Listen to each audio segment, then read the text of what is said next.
මහා එලි තැන්නේ නිලු මංගල්‍ය. දැනගෙන හෝටන් තැන්නේ යමු. මේ දවස්වල පරිසරය ගැන පොඩි හරි සංවේදීතාවයක් දැනුම ආදරයක් තියෙන වැඩි දෙනෙක් දන්නවා අවුරුදු 12කට පස්සේ සිදුවන සුවිශේෂී සිදුවීමක් මහා එලි තැන්න නැත්තම් හෝටන් තැන්නේ සිද්ධ වෙනවා කියලා. ඒ තමයි නිලු ලෙස පොදුවේ හඳුන්වනු ලබන ශාක විශේෂ කිහිපයක එකවර මල් පිපීම සිදුවීම. ඒ ගැන අන්තර්ජාලයේ ෂෙයා වෙන පෝස්ට්, වීඩියෝ ගොඩක් තියෙනවා. හැබැයි නිලු ශාකය ගැන වැඩිපුර විස්තර තියෙන වීඩියෝ අඩු නිසා වනවදුල කණ්ඩායම විදිහට අපි හිතුවා ඒ ගැන ඔබව නිවැරදිව දැනුවත් කරන්න. හෝටන් තැන්න කියන්නේ ශ්‍රී ලංකාවේ පවතින භූවිෂමතාවය අනුව ඉහළින්ම තියෙන උස්සම භූමියක් හෙවත් සානුවක්. මෙහි උන්නතාංශය මීටර් 2100 ඉඳලා 2300 විතර වෙනකම් වෙනස් පරාසයක තියෙනවා.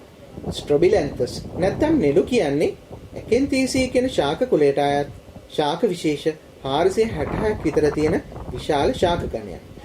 මේ අතරින් ශාක විශේෂ 45ක් විතර ලංකාව තුළදී දැක ගන්න පුළුවන්. හැබැයි මේ අතරින් ස්වභාවිකව ලංකාවේ හමු වෙන්නේ විශේෂ 35ක් විතර. ඊටු විශේෂ 10 විසිතුරු ශාක විදිහට ලංකාවට හඳුන්වලා දීපුවා. මේ ලංකාවේ තියෙන ස්වභාවික විශේෂ වලින් විශේෂ 29ක් විතරම ලංකාවට ආවෙනික විදිහට හඳුනාගෙන තියෙනවා. ඒ කියන්නේ ඒ විශේෂ ලංකාවෙන් පිටත වෙන කිසිම තැනක ස්වභාවික විදිහට දකින්න බෑ. මේ දේශීය නෙළු විශේෂ වලින් 10ක් විතර හෝටන් තැන්න සහ ඒ ආශ්‍රිත පරිසරයේ හමු වෙලා තියෙනවා. මහනෙළු වසන්තය කියන්නේ මේ පරිසර පද්ධතියේ තියෙන නෙළු විශේෂ කිහිපයක එකම කාලයක් තුළ මහා පරිමාණයෙන් මල් පිපීමක් සිදුවීම. මේ සංසිද්ධිය සම මුහුර්ත මල් පිපීම ලෙසට හඳුන්වන්න පුළුවන්.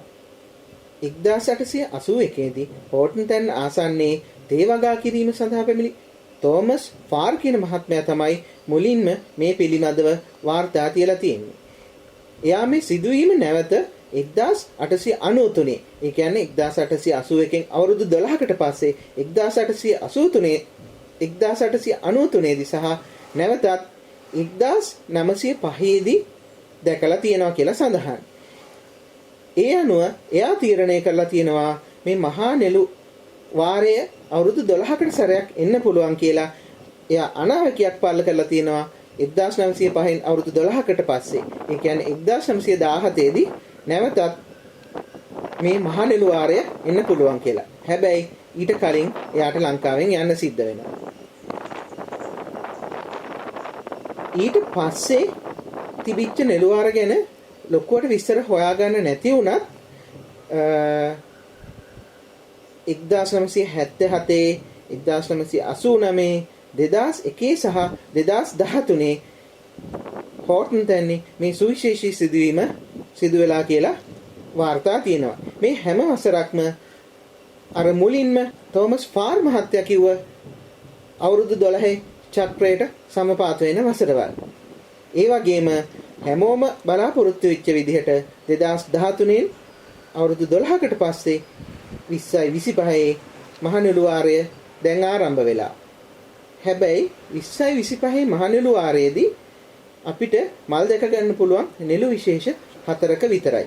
ඒ 4න් එක විශේෂයක් හැර ඉතුරු 3ම ලංකාවට ආවෙනික විශේෂ. හැබැයි මීට කලින් තිබිච්ච මහනෙළු වාරේ 2013 දී විශේෂ 8ක 9ක මල් එකවර පිපී තිබුණු බව සඳහන් කරනවා. ඒ වගේම මේ හෝටන් තැන්නේ තියෙන නෙළු විශේෂ වැඩි ගණනක් දැක ගන්න පුළුවන් ඉහළ කඳුකර වනාන්තර ආශ්‍රිතව විතරයි. වාහන යන්න පුළුවන් පාරවල් දිගේ වැඩිපුරම දකින්න තියෙන්නේ රතු පාටට හුරු නෙළු විශේෂයක්. මේක විද්‍යාත්මකව හඳුනන්නේ ස්ට්‍රොබිලැන්තස් පුල්චරිමා කියලා. පුල්චරිමා කියන්නේ හරිම ලස්සනයි කියන අදහසක් දෙන ලතින් වචනයක්. මේක මීටර් 2ක් 3ක් විතර උසට වැඩෙන පඳුරක්. මල් පිපෙන්නේ වසර 12කට පස්සේ. මල් පිපිලා පරාගණය වෙලා ගෙඩි හැදිලා ඊට පස්සේ මේ ශාකය මැරිලා යනවා. එහෙම තමයි යගේ ජීවන චක්‍රය. ඒ වගේම මේ මල් හැදෙන්නේ ටිකක් විසිරිලා ඉඳ තියෙන විදිහට හැදුණු මල් කිනිත්තක. මල් කිනිත්තේ වගේම මල් පොහොට්ටු වල මණිපත්‍රවල රෝස් පාට කේශර ගොඩක් තියනවා දැක ගන්න පුළුවන්. මේ කේශර වලට පීනි වතුර බින්දු වැටුනහම අමුතුම ලස්සනක් ඇති කරනවා. මේ පාර මහනෙළු වසන්තේ ප්‍රධානතම සමාජිකයා වෙන්නේ මේ ස්ට්‍රොබිලැන්තස් පුල්චෙරිමා කියන විශේෂය. ඊට පස්සේ වාහනයකින් යනකොට දකින්න තියෙන්නේ සුදු සහ ලා රෝස නැත්නම් ලා දම්පහයක් තියෙන නෙළු විශේෂයක්. මෙයා විද්‍යාත්මකව හඳුන්වන්නේ ස්ට්‍රොබිලැන්තස් විස්කෝසා කියලා. මේ ශාකේ නම් හැම අවුරුද්දකම වගේ මල් පිපෙනවා කියලා තමයි කියන්නේ. මේ ශාකය අඟල් 6ක් විතර උස බිම වැතිරිලා තියෙන මට්ටමේ ඉඳලා සමහර ඒවා මීටර් 2ක් විතර උස ලොකු පඳුරු වෙනකන් විවිධ ආකාරයෙන් තියෙනවා දැක ගන්න පුළුවන්. හැබැයි මේ විශේෂ ඉන්දියාවෙත් තියෙන නිසා ලංකාවට ආවෙනික විදිහට සලකන්නේ නැහැ. ප්‍රධාන පාර දිගේ අපි කලින් කිව්ව ශාක දෙකම මල් පිපිලා තියෙනවා. ඒව මැද්දෙන් ඔයාලට දැක ගන්න පුළුවන් තනින් තන කහ පාටින් මල් පිපිච්ච නෙළු විශේෂයක් තියෙනවා. මේ විශේෂය හඳුන්වන්නේ ස්ට්‍රොබිලැන්තස් කැලිසිනා නැත්තම් කහ නෙළු විදිහට. මෙයා හැදෙන්නේ විශේෂ මල් කිනිත්තක. ඒක අතු බෙදෙන්නේ නැති විශාල මණිපත්‍ර ගොඩකින් සැදුණු කේතුවක් වගේ එකක්. අන්න ඒ ලක්ෂණය නිසාම තමයි මෙයාගේ විද්‍යාත්මක නාමයට කැලිසිනා කියන කොටස ඇවිල්ලා තියෙන්නේ. ඒකේ වරකට ලා කොළ පාට නැත්තම් කහ පාට මල් එකක් හෝ දෙකක් පිපිලා තිනවා දැක ගන්න පුළුවන්. හැබැයි හොඳින් බැලුවේ නැත්තම් මල මොකද්ද කියලා අඳුන ගන්න අමාරුයි. මේ කහ පාට කේතු සිය ගණනක් එක ගහක එල්ලිලා තියෙනකොට ඒක හරියට වෙසක් එකට ගහකට කහ පාට බල්බ් දාලා වගේ කියලා තමයි පේන්නේ. ඒ නිසා ඕන කෙනෙකුට මේ ශාකය ලේසියෙන් අඳුන ගන්න පුළුවන්. මෙයත් මීටර් 2ක් 3ක් විතර උසට හැදෙන ලොකු පඳුරක්. හැබැයි මෙයා මල් පිපුණාට මැරිලා යන්නේ නැහැ. නිල් නෙළු කියන්නේ හෝටන් තැන් හැදෙන විශාලම නෙළු විශේෂය. ඒ හින්දාම මෙයාට මහ නෙළු කිව්වත් වැරද්දක් නැහැ. මෙයාගේ විද්‍යාත්මක නාමය වෙන්නේ ස්ට්‍රොබිලැන්තස් සෙක්සිනිස්. සෙක්සිනිස් කියන එකේ අදහස වෙන්නේ වසර 6ක් වයස ඇති එහෙමත් නැත්නම් වසර 6ක් පවතින වගේ එකක්. ඒක දාලා තියෙන්නේ මේ ශාකය වසර 6කට වරක් මල් පිපෙනවා කියලා හිතලා තමයි. ඒ පසුව හොයාගෙන තියෙනවා මේ ශාකය ඇත්තටම මල් පිපිලා මැරිලා යන එයාගේ ජීවන චක්‍රය සම්පූර්ණ කරන්නේ වසර 6කින් නෙවෙයි වසර 12කින් කියලා. ඒත් සාමාන්‍යයෙන් උද්භිද නාමකරණයේ පවතින සම්ප්‍රදායන් අනුව ඒ නම වෙනස් කරලා නැති නිසා තමයි තවමත් මේ ශාකය ඒ නමින් හඳුන්වන්නේ. ඒ වගේම ලංකාවේ තියෙන නෙළු විශේෂ වලින් වැඩිම විවිධත්වයක් තියෙනෙත් මේ විශේෂය තමයි. මේ විශේෂය තුළ එකිනෙකට වෙනස් ප්‍රභේද 7ක් තියෙන බවට සොයාගෙන තියෙනවා. හැබැයි ඒකෙන් විශේෂ දෙකක මෑත කාලීන වාර්තා නැහැ. ඒ හින්දා ඒවා වඳ වෙලා ගොස් ඇත්තයි සැක කරන කාණ්ඩයට තමයි දැන් දාලා තියෙන්නේ. හෝටන් තැන්නේ තියනවා කියලා වාර්තා වෙන්නේ මේ ප්‍රභේද 7න් ප්‍රභේද 3ක් විතරයි. ඒකෙන් වඩාත්ම සුලභ ප්‍රභේදය තමයි ස්ට්‍රොබිලැන්තස් සෙක්සිනස් වැරයිටි සෙක්සිනස් කියන්නේ.